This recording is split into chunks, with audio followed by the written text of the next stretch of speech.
Ladies in front of the line, then chairman, then chairman.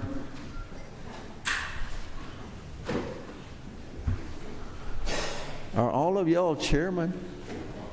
I guess y'all are. Golly. That's a scary thought.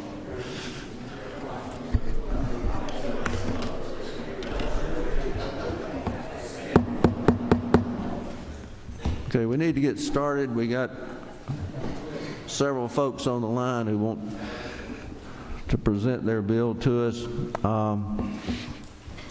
Just as a little thing to start with, and I hope the lobbyists are listening to this outside, and I hope everybody in this room is listening to this, and I hope everybody's watching it on TV, and if they're not watching it on TV, I hope somebody tells them.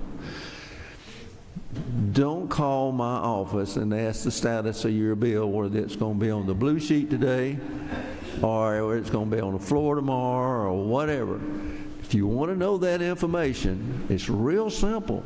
You can come to Rules or watch it on TV. It's not real complicated, but our phone rings continuously. And we even had one earlier. Well, we always call or we always send an email if we can't get you on the phone. We'll always send an email reminding you to be, and we got one today that said, but did we call you and tell you? Yeah. Okay. All right, Mr. Williamson, would you open us with prayer, please? Yes, sir. Thank you, Mr. Chairman. Let us pray. Gracious Lord, we just thank you for the gift of this day, Lord. We just pray for your wisdom and guidance and decisions we make on behalf of the people of Georgia and our families. Bless us and direct us in Christ's name. Amen. Mr. Newton, what's your number? 31, go ahead. Good morning, Mr. Chairman. I move that we move House Bill 343 back to committee for further perfecting. We got to move. I hear a second. Second. It's gone. Thank you, sir. All right. Now, before we get started with the wall, I think it was 2 or 3 weeks ago, I sent 5 bills back to committee. Well, hang on. I'm going to move that we send the following bills recommit to committee. House Bill 424, House Bill 462, House Bill 499. Those 3 are on the modified open. House Bill 348, House Bill 189. I guess that's it. So all total today, there were 6 bills sent back to committee. What you raising your hands for? You'll know later.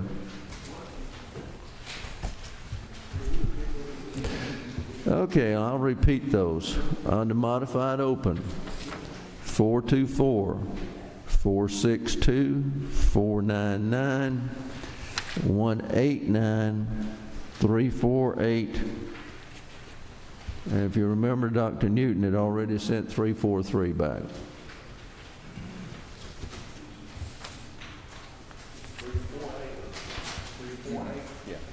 Yes. 343 and 348.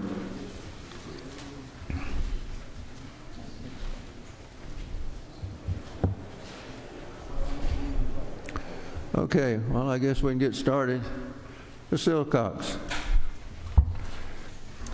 Thank you, Mr. Chairman. I bring to y'all this morning House Bill 500. It's on almost the bottom of the second page. And this bill would create a new crime of office of an arson of a law enforcement vehicle if someone uses fire explosives to set fire to a police car. The punishment would be $100,000 and or 5 to 20 years in prison. Mr. Park. Thank you, Mr. Chairman. Is damage to government property not already covered under current law? There is a statute that addresses damage to government property, but I think given the fact that particularly with the chip shortage we've had for vehicles and the specialty, I guess, the special characteristics of a police vehicle with specialized equipment on it, for example. I think this makes it more of a unique situation. If I may ask one Yes, more one more. question. Are there, so I'm assuming you're increasing the penalty for arson damage to police vehicles specifically. Can you cite any studies that show or demonstrate how mandatory minimums actually deter behavior? This statute does not specify a mandatory minimum, so it can start as little, as 1 year. But again, 5 years. But So it's a 5-year. it does not require. It is not a mandatory minimum. Thank you.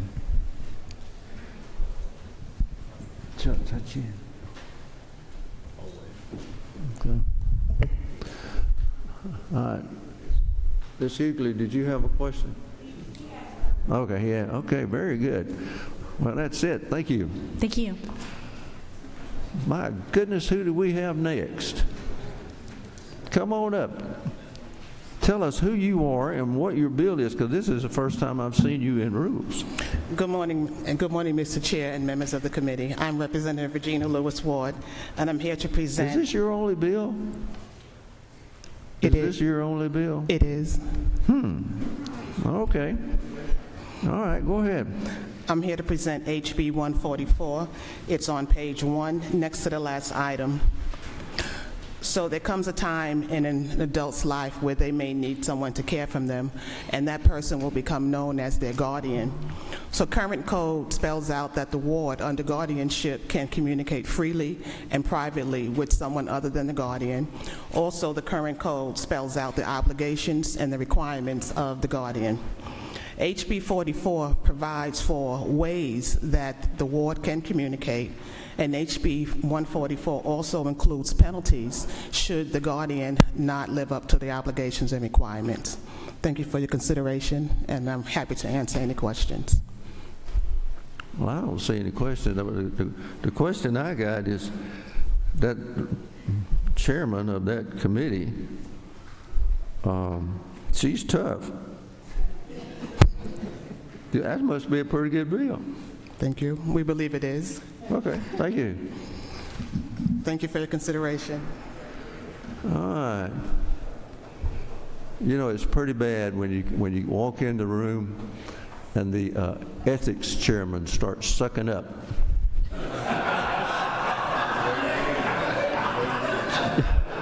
Chairman DeLoach. Okay, y'all remember, 60 seconds max. Thank you, Mr. Chairman. This bill deals with the Department of Natural Resources. There are two sections. The first section. What's the bill number? I'm sorry. House Bill 273. It's the first one on your list. All right, go ahead. Deals with the Department of Natural Resources. The first section of the bill simply brings forward the date from 2022 to 2023 by which the department can enforce their rules and regulations. The second section deals with the Sapelo Island Heritage Authority, and it does just a couple of things regarding membership.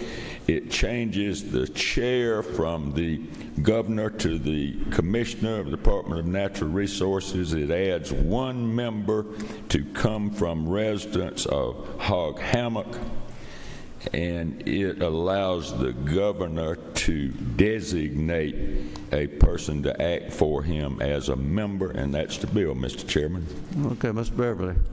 Thank you, Mr. Chairman. I just have a question for the chair. Does the governor agree to the demotion of being chair to vice chair? Yes, I think you can be quite confident, since the commissioner serves at the pleasure of the governor, that the governor has been consulted and has agreed. Fair enough. Where is Hog Hammock? Hog Hammock is the old settlement on Sapelo Island in McIntosh County. Okay, very good. Okay. Mr. Williams, hey. Thank you, Mr. Chairman. Is it possible? I'm over here, Representative DeLoach. I got you. Okay. But is it possible that right after, these questions I'd like to ask you, but let me do that outside, Mr. Chairman, I understand. Y'all want to get together outside after this? Okay, that's fine. Thank you. Thank you, sir. That's it. Okay. What's your bill number? Thank you, Mr. Chairman. It's HB 338. Second page. It is. No. Yes, sir. Second page. Excuse me. That's right. Oh, that's the one that's been recommitted. No, it hadn't. That's the next one. Go ahead. I'm sorry. Been a long night. Student Technology Protection Act. It provides methods of promoting the safe and appropriate use of technology and responsible digital citizenship. It also is the filtering of obscene material from only the state-owned devices that we send home with children. Again, we had passed this bill last year, and it didn't make it at the Senate on sine die, so we have worked on this same exact bill and putting it through to try to keep our kids from seeing obscene material on the devices we're handing them. This is school-related materials, not library. Correct. This is not public libraries. This would be grade appropriate material that can be seen on a Chromebook, an iPad. Ms. Hughley. Thank you, Mr. Chairman. To Mr. Chairman, how is this going to mesh with the current rules and regulations that local school boards already have regarding these devices that they send home with children? I'm assuming that's what we're talking about. We do. Ms. Hughley, what we have is a SIPA law that has been put in place by our federal government, and we aligned this bill with our SIPA law and updated it. And what I mean by that is SIPA law was put in place and last updated in 2011, so you can imagine the difference in technology, especially with the pandemic. So what we did was we strengthened the filters and aligned it with SIPA. Thank you. That's it. Thank you, sir. Thank you. Good morning, Mr. Chairman, members of the committee. I bring before you House Bill 505.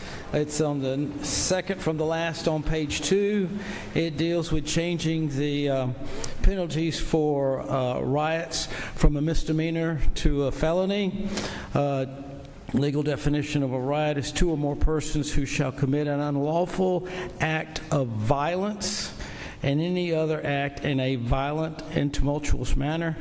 We feel that misdemeanor was not strong enough a punishment if convicted and found guilty of riot. Mr. Park. Thank you, Mr. Chairman. Under this bill, if 2 people get into a fight with each other, would that not constitute a riot under this bill, punishable as a felony? That was asked in committee, sir, and we had the Prosecutors Council come in, and I doubt that a prosecutor would charge someone in, let's say, a bar fight with the act of riot. But it otherwise could be under the definition. I'm sorry? It otherwise could be under the definition in this bill? I don't think so. Okay. Mr. Leader. Representative, at the risk, Mr. Chairman, at the risk of debating the bill here, I just want to ask a very limited question here. Isn't it true that a prosecutor under such a circumstance would likely be charging the defendants with a fray, and the rule of lenity means that a misdemeanor would be charged for facts that fit the conduct at issue? The felony charge would not occur for a fight, as the minority whip just outlined. Isn't that true, sir? Yes, sir, and thank you very much for clarifying that. Thank you. Ms. Hughley. Thank you, Mr. Chairman. To Chairman Chilkis, help me understand why at this juncture we need this. We need to, have we had a higher incidence of riots in Georgia? What brings us to this point at this juncture? It's a very good question. I think that right now we've seen an increase in all types of violence, and I think that at some point in time we need to start addressing that, and in one small way that's what I'm trying to do. So the incidents of riots, you're saying, have gone up, and this is what precipitates you bringing riots this bill? and violence, yes, ma'am. Mr. Williams. Thank you, Mr. Chairman. Not to belabor the point, Mr. Chairman, but question, or for instance, a disagreement occurs in a school cafeteria and a spat breaks out. Under this law, they can be charged a felony. You got 8 or 10 people doing forever. Been in a few of them myself. But how do you separate the two when it's a teenage fight, not a gang fight, not a riot? What do you say when you get to court? And this is a very serious question because it happens all the time, and they are taking care of you at school. Well, Representative, I appreciate the question, but in my day, we would call those food fights, definitely not riots. That's what I'm wondering. What's the difference in the food and the riot? Well, obviously, the age. If they're in a school, obviously the age, they'll be minors. Okay. All right. Thank you, sir. Thank you. Mr. Leverett. Thank you, Mr. Chairman and members of the committee. I'm presenting today House Bill 375, which is on page 2, just a little below halfway down. House Bill 375. This bill simply clarifies the definition of gross settlement for purposes of settling claims of an adult ward. That is, where there's a conservatorship on behalf of an adult who's not competent. The statute already provides that a conservator can settle without a court order a claim if it's less than if it's $25,000 or less. If it's more, there has to be court approval, and this just clarifies that that $25,000 is based on gross settlement, which includes everything: expenses, fees, and the net proceeds to the ward as well. It was requested by a probate judge. Okay. See no questions. Thank you, sir. Thank you, sir. Mr. Williams. Thank you, Mr. Chairman. My bill is H.R. 96. It's on the last page. Under structured rule, it's the last one. This simply is an ad valorem tax cut request for standing timber.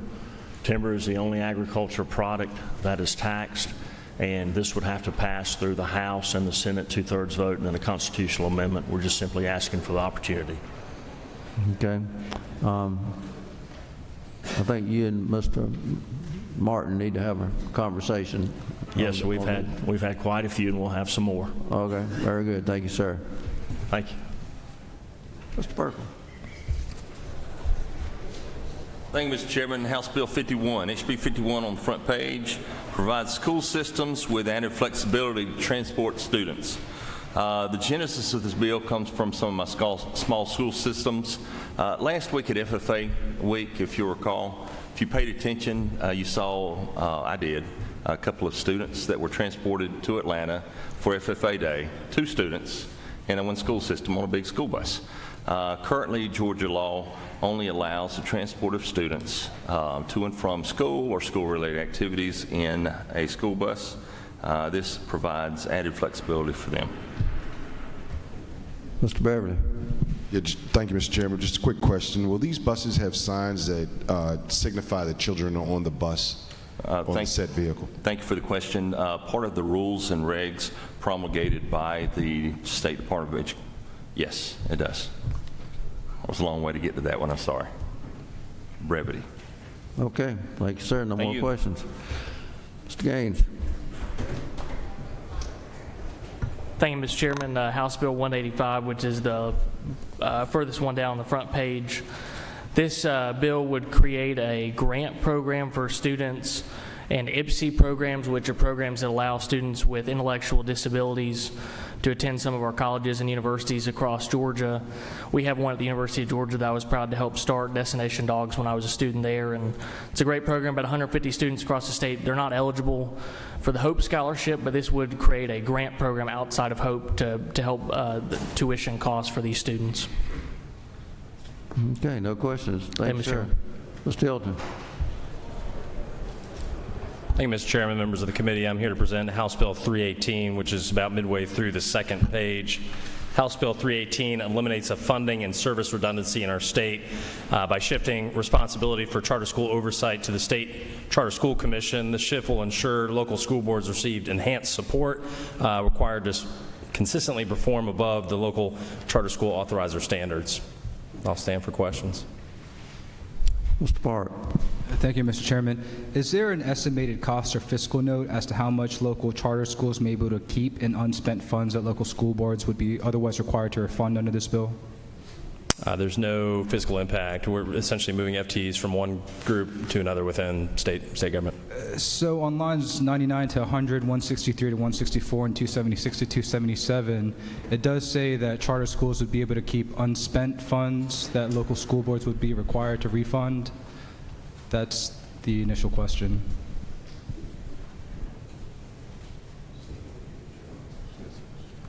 Yeah, what this has to do is with financial transparency. So right now, there's a holdback of 3% that the local schools keep to help support, and so we're putting in some financial transparency there that the charter schools get to keep a portion of that, the unspent portion. So is there a fiscal note as to how much that would be, or an estimated cost on local school boards? No.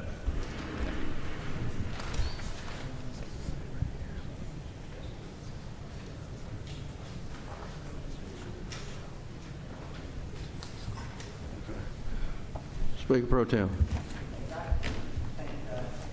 Question, Mr. Webb. I wanted to clarify, so there would not be a fiscal note, because a fiscal note would only be required if there was a state dollar impact.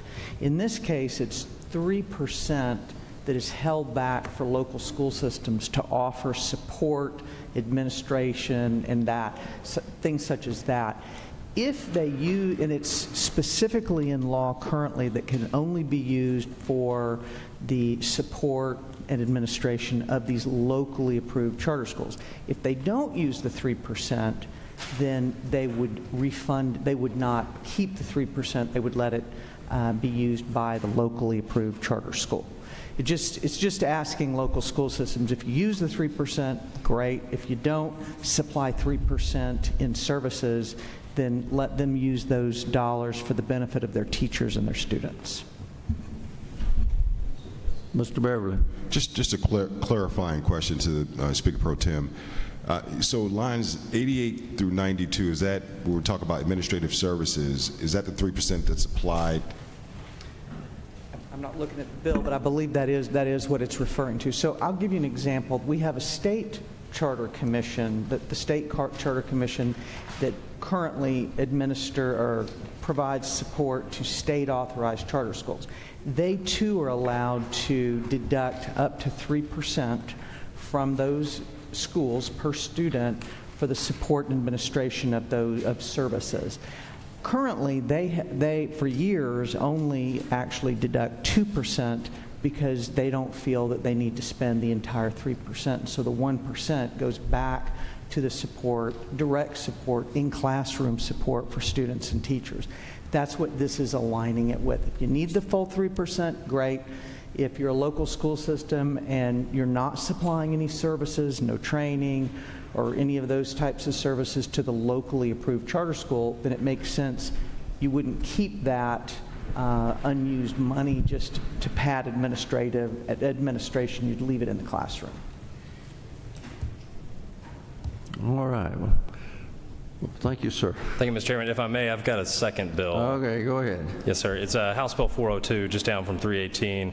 House Bill 402 is the Edna May Act. It is named after a 9-year-old who died of drowning. Drowning in Georgia is one of the leading causes of deaths amongst children under the age of 10. This requires our schools on an annual basis to publish either electronically or hard copy resources on free and reduced swimming lessons in their local community.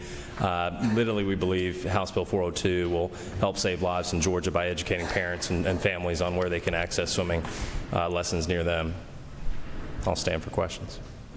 No questions. Thank you, sir. Thank you, sir. Ms. Daniel. Don't y'all know you're supposed to be gentlemen over there? Goodness. Good morning, Mr. Chairman. Thank you. Today I'm here to talk about House Bill 289. I'm working off of LC number 491364S. This is and slight edit to our current exceptions for jury duty. Right now, we have it in code 298. Yeah. So right now we have it in code that any person who is the primary caregiver that has active care and custody of a child 6 years age and younger can be excused, provided that they do have, provided that they have no reasonably available alternative child care. What this bill does is it provides further that any natural or adoptive parent to a child 6 months of age or younger is excused from jury duty, regardless of whether or not they have child care. Okay. Well, I see no questions. Thank you. Mr. Gamble, now you can come up. Thank you, Mr. Chairman, members of the committee. House Bill 130, it's on your front page. It's third from the bottom.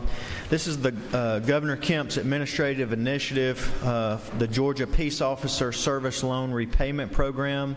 This is an effort to recruit and retain public law enforcement officers across the state of Georgia. It builds upon what was done last year with criminal justice degrees being added to the High Demand Career Initiative. Basically, what this will do for a peace officer who is either coming in to the profession as of January 1 of this year and has prior loans from completing a course of study, they will be eligible for up to $20,000 in loan repayments in exchange for working for up to 5 years in law enforcement. They have to work 1 year before they would receive the first $4,000 increment, and then each year subsequently. If you are already in law enforcement as of January 1 of this year, and you decide that you want to go and complete a degree in criminal justice, this is also going to apply to you. You can take advantage of this and go and get a degree in criminal justice, and again, it will pay under the same concept, which is up to $4,000 a year for up to 5 years, $20,000 total. The program is funded at $3.2 million in the FY24 budget this year, and that is, in essence, the program and how it works. I'm happy to answer any questions. Mr. Williams. Thank you, Mr. Chairman. To the author, I like the bill. Sounds good. I need some clarification about previous. Are there any other first responders included who did yeoman's work, especially during the pandemic? What about nurses and firemen and others that, you know, I think have the same need? Yes, sir, and those are all worthy professions. This bill specifically is focused on peace officers, and currently looking at some of the studies that I've seen from the Georgia Sheriff's Association and the Police Chiefs Association, we're sitting somewhere around 4,000 or 5,000 police officers short in the state of Georgia. So this bill is designed to recruit and retain existing law enforcement officers. One follow-up. And I can appreciate that. We certainly need police officers, but I think if you look, we're extremely short on nurses also, extremely so, especially in OBGYNs, et cetera. And I would definitely not deny that, and that's an important profession that we need to be focused on as well. But again, this is a priority that the governor has set forth, and this bill only applies to law enforcement, state or local law enforcement. Mr. Carson. Thank you to the leader bringing the bill. You mentioned that this was included or is planned to be included in the budget, and what was the amount, the annual amount? For the first year, $3.2 million. And what if applications or what have you go in excess of the $3.2 million? So these will be awarded on a first come, first served basis, and President Lynn Riley at the Georgia Student Finance Commission will be promulgating all of the rules that will go around this program to be administered. So she will be monitoring that to make sure it doesn't exceed the amount that's appropriated. Further, Mr. Chairman, yes. So the 3.2 is the first year, and then that might be the same for the next 5 years, correct? That's correct. Thank you. Okay. All right, no more. Thank you, sir. Thank you. All right.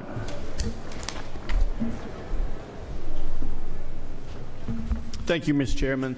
And members of the committee, I bring to you House Bill 516, LC 393774.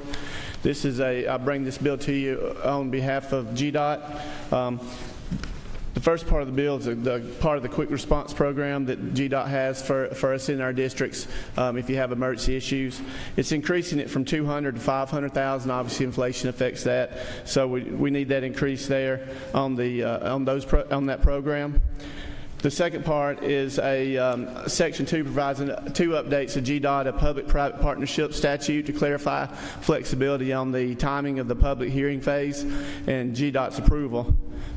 The P3 program for developers is financed by individuals, and this is necessary to have unnecessary delays, and so they can have secure interest rates and things like that. That's pretty much the bill.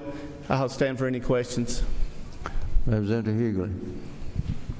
Thank you, Mr. Chairman. To the gentleman in the well, when you say that it prohibits negotiation, it's a single source contract. They can give it to whoever they want. Is that what we're talking about? No. Which part are you talking about? I'm sorry. I'm talking about you're increasing the amount of money for a contract that does not require any negotiation or bidding. Is that what we're saying? No, this program is already in place. So essentially what the program is this quick response program. So if you have a safety issue in your district, you need a turn lane or a light or things like that, what GDOT does is comes out and they take 3 bids. It's not, the bids on the program, and they release the project. It's the same as what we have already. All we're doing is increasing it from 200 to 500,000 because of inflation. That's a lot of money for no oversight and negotiation. Well, there is oversight. We do have. Like I said, all it is doing is a safety issue in everybody's district. They need something really quick, and the program does have oversight, and it is. Like I said, it's bidded out. Mr. Whip. Oh, thank you, Mr. Chairman. Thank you, Representative, for bringing the bill. Didn't we do some work earlier in this session already with regard to relinquishing the ability for the Department of Transportation to move forward with contracts without proceeding through the open meetings, open records, and the process of facilitating bids and community input? Didn't we already do that this session already? Ms. Twilp, I'm sure you know what you speak of. I'm not familiar with that, but this program has been in place for a while. And we're increasing the amount to $500,000 so that the projects at $500,000 they wouldn't have any oversight whatsoever. Is that true? Well, they do the bid process, but this is safety issues. Yes. Okay. Thank you, Mr. Beverly. Thank you, Mr. Chairman. So help me to understand this. There's a 30-day opportunity for the public to comment during the environmental phase. Is that correct? And now you're talking about Section 2? Yes. And so at the end of that 30 days, if the public does not comment, then the public doesn't have an opportunity to then weigh in on what happens after the environmental phase. Is that correct? So my question is, you only really basically have a 30-day window to comment on this money being allocated. If you miss that 30-day window, then there's no opportunity for public hearings because they're waived explicitly in Section 2. Is that correct? No, from my understanding, all we're doing on this is we're just allowing the GDOT flexibility. So on the P3 part, the environmental part was you have it in line, and it was statute in a certain specific area. So if they do environmental in the beginning, that satisfies the environmental, which is public comment and all the environmental issues at that part. If they do it in the beginning, it satisfies the whole project, just like it would on a regular project. Thank you. Mr. Jaspers. Yes, thank you, Mr. Chairman. Just not to debate the bill, of course, in here, but, especially on that part, there is primary, in the beginning, public comment about the project, defining the project, making sure the project meets the needs of the community or the big community in P3 projects, which are the big projects. So they're very limited in scope, and for sure there's plenty of aptitude time for people to comment on these. Thank you, Mr. Chairman. Okay, well, thank you, sir. Thank you, Mr. Chairman. Mr. Corbett, you got something? I do, Mr. Chairman. What you got? Second page, fifth bill from the bottom, HB 436. Okay. I was asked to take a look at the fines that the EPD are allowed to fine a mining company when surface mining. Took a look at those fines. Air and water quality issues, there's substantial fees already, but then we've got to look at some criminal fees if they file a false report or miss a filing deadline. Those fees had not, or fines had not been adjusted in probably since the 1980s.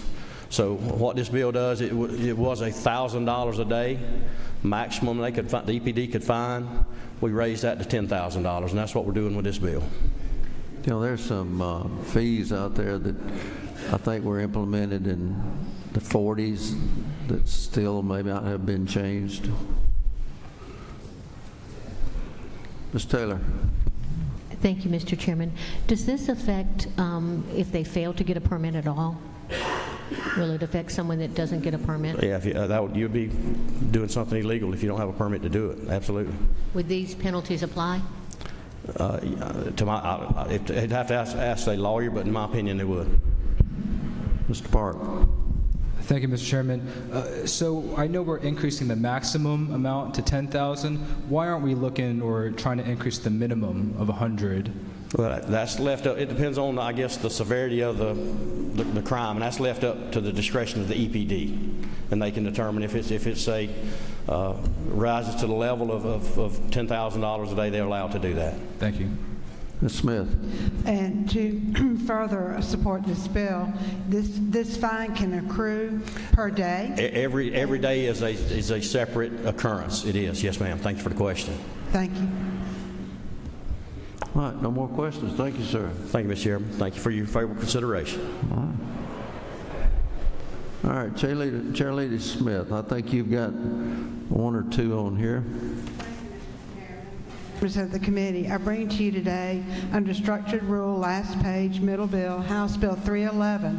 House Bill 311 is the product of the 2022 general election ballot amendment number 2, which was our House Resolution 594.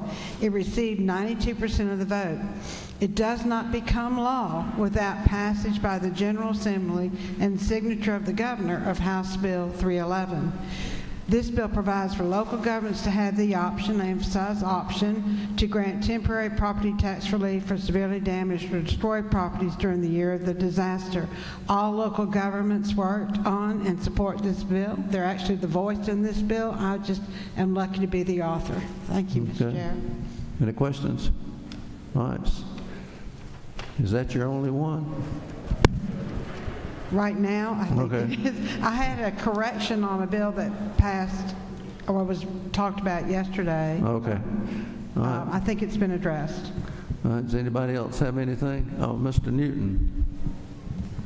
Thank you, Mr. Chairman. On the last page, House Bill 308, under structured rule, revenue and taxation for medical preceptors. This is a renewal of a current program that addresses healthcare workforce challenges.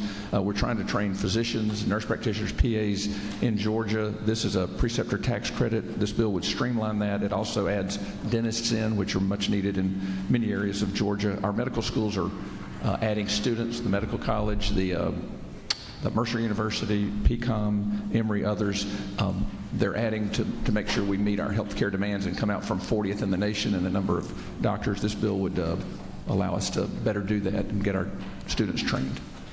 Any questions, raise your hand. Seeing none, thank you, sir. Mr. Jaspers. Thank you, Mr. Chairman. Bring before us House Bill 406. It's the work of the Joint Commission on the Electrification of Transportation.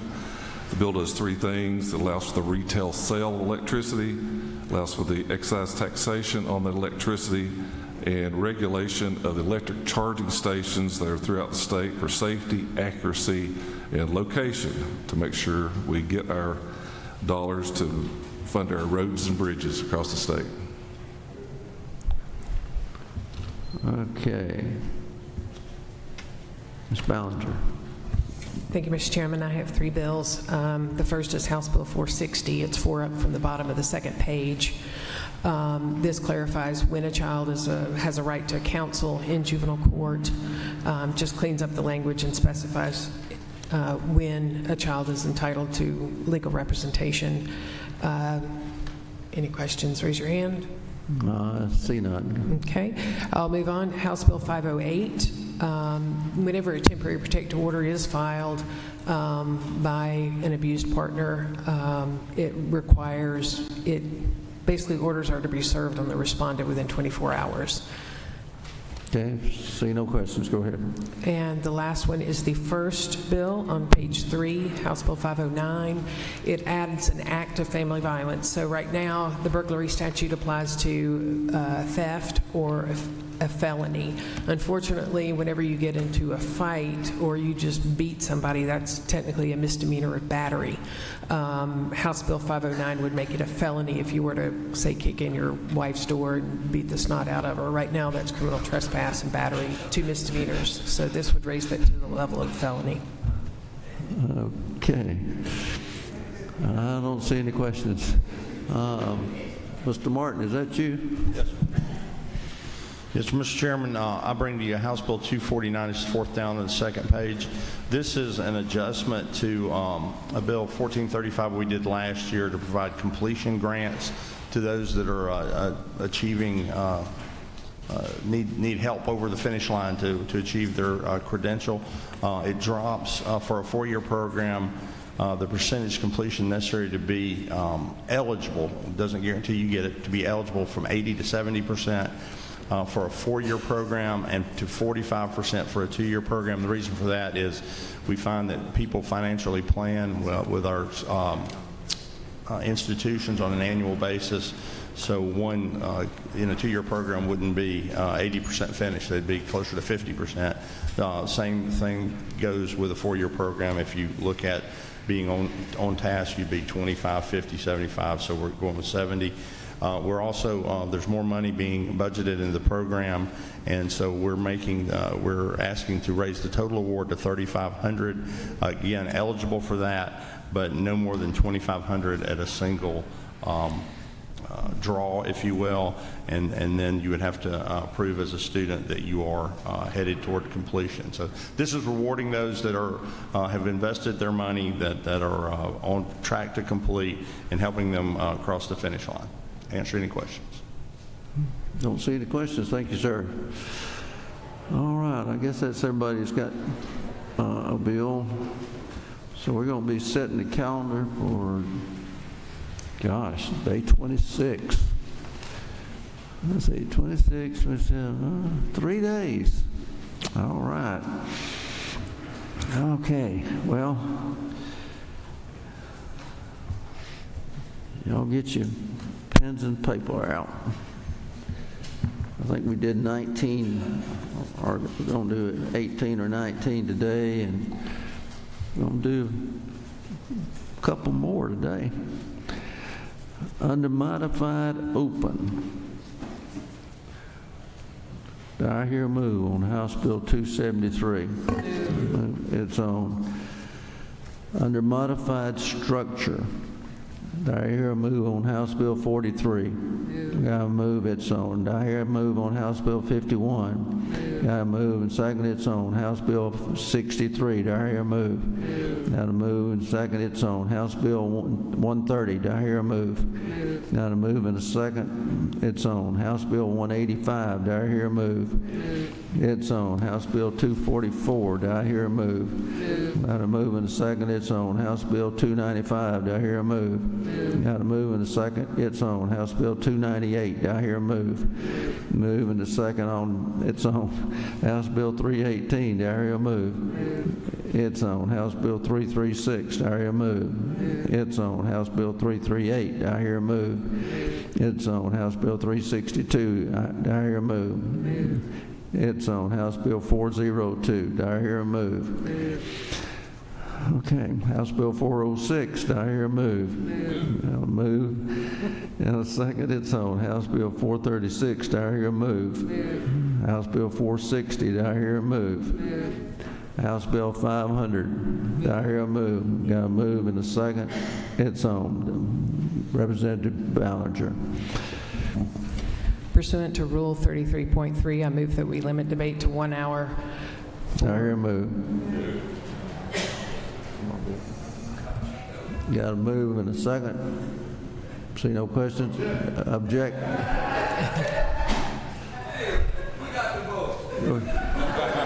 Okay. All in favor of the motion to limit debate to 1 hour, raise your right hand.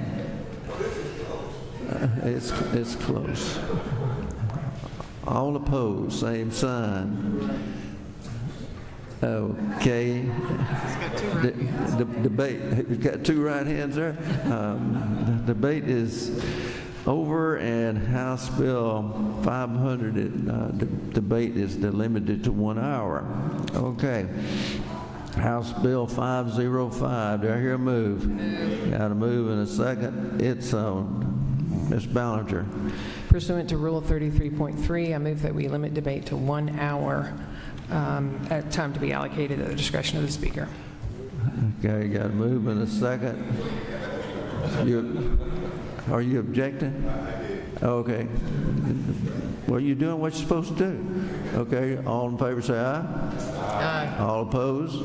No. All in favor, raise your right hand. Okay. All opposed? It passed. House Bill 500 and 505 will be on the House floor tomorrow with debate limited to 1 hour. House Bill 508, I hear a move. Move. Got a move and a second, it's on. House Bill 509, do I hear a move? Move. A move and a second, it's on. Under structured, House Bill 308, do I hear a move? Move.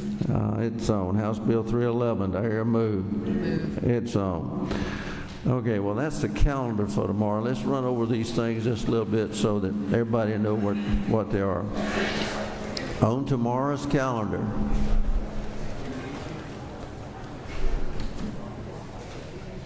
House Bill 273, House Bill 43, House Bill 51, 63, 130, 185, 244, 295, 298, 318, 336, 338, 362, 402, 406, 436, 460, 500, 505, 508, 509, and then under structured 308, 311. Now, those that were committed, once more, 189, 343, 348, 424, 462, and 499. That's the calendar for tomorrow. Thank y'all. We'll see you tomorrow morning.